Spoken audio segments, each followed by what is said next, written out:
వాంఖేడే వేదికగా ఢిల్లీ క్యాపిటల్స్ తో జరిగిన మ్యాచ్ లో ముంబై ఇండియన్స్ ఘన విజయం సాధించి ఐపీఎల్ 2025 ప్లే ఆఫ్స్ లోకి గ్రాండ్ ఎంట్రీ ఇచ్చింది. కీలక మ్యాచ్ లో ఢిల్లీ బ్యాటర్లు చేతులెత్తేయడంతో ఈ సీజన్ నుంచి ఎలిమినేట్ కావాల్సి వచ్చింది.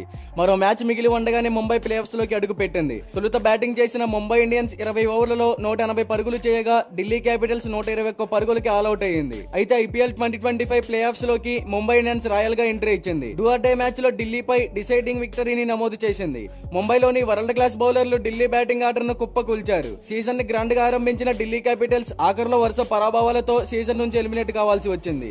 వాంఖేడే స్టేడియం వేదికగా జరిగిన మ్యాచ్ లో ఢిల్లీ క్యాపిటల్స్ ఓటమి పాలైంది. ముంబై ఇండియన్స్ అందించిన 181 పరుగుల టార్గెట్ ని ఛేదించడంలో విఫలమైంది. టాప్ ఆర్డర్ బ్యాటర్లంతా వెంటనే పెవిలియన్ బాట పట్టడంతో ముంబై ఇండియన్స్ కి విజయం సులువైంది. ఆఖరులో రిజ్వీ అచ్యుత్ శర్మ పోరాడినా అప్పటికే మ్యాచ్ చేజారిపోయింది. దాంతో ఢిల్లీ క్యాపిటల్స్ జట్టు 121 పరుగులకి ఆల్అౌట్ అయింది. ముంబై ఇండియన్స్ 59 పరుగుల తేడాతో ఘన విజయం సాధించింది. కేఎల్ రాహుల్ 6 బంతుల్లో 2 ఫోర్లతో 11 పరుగులు చేయగా కెప్టెన్ ఫ్యాబ్ డు ప్లెసిస్ 7 బంతుల్లో 6 పరుగులు చేసి అవుట్ అయ్యాడు.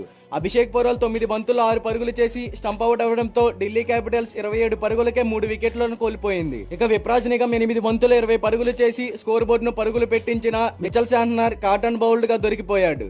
టెస్టన్ స్టబ్స్ కూడా అలా వచ్చి ఇలా వెళ్లిపోయాడు. 4 బంతులు ఆడిన స్టబ్స్ కేవలం 2 పరుగులు మాత్రమే చేసి బుమ్రా బౌలింగ్ లో ఎల్బీడబ్ల్యూ గా వెనుదిరిగాడు. కొంచెం సేపు పోరాడిన సమీర్ రిజ్వీ 35 బంతుల్లో 6 ఫోర్లు 1 సిక్సర్ తో 39 పరుగులు చేసి శాంట్నర్ బౌలింగ్ లో క్లీన్ బౌల్డ్ అయ్యాడు. ఇక అశుతోష్ శర్మ 16 బంతుల్లో 1 ఫోర్ 1 సిక్సర్ తో 18 పరుగులు చేయగా మాధవ్ తివారీ 4 బంతుల్లో 3 పరుగులు చేసి అవుట్ అయ్యాడు. ముంబై ఇండియన్స్ బౌలర్లలో అందరూ వికెట్లు తీసుకున్నారు. మిచెల్ శాంట్నర్ 4 ఓవర్లలో కేవలం 11 పరుగులు ఇచ్చి 3 వికెట్లు తీసుకున్నాడు. జస్ప్రీత్ బుమ్రా కూడా కేవలం 11 పరుగులే ఇచ్చి 3 వికెట్లు పడగొట్టాడు. Will Jacks, Deepak Chahar, Trent Boult, Karan Sharma తలా 1 వికెట్ తీసుకున్నారు. అయితే అందరూ ఏదైతే అనుకున్నారో అదే జరిగింది. ముంబై ఇండియన్స్ ఖచ్చితంగా ప్లే ఆఫ్స్ కి వచ్చిందంటే ఈ సీజన్ లో వారు ఖచ్చితంగా ట్రోఫీని సాధిస్తారు. మరి ముంబై ఇండియన్స్ తమ 6th ఐపీఎల్ ట్రోఫీని గెలుచుకుంటుంది అని మీలో ఎంతమంది అనుకుంటున్నారో కామెంట్ చేయండి.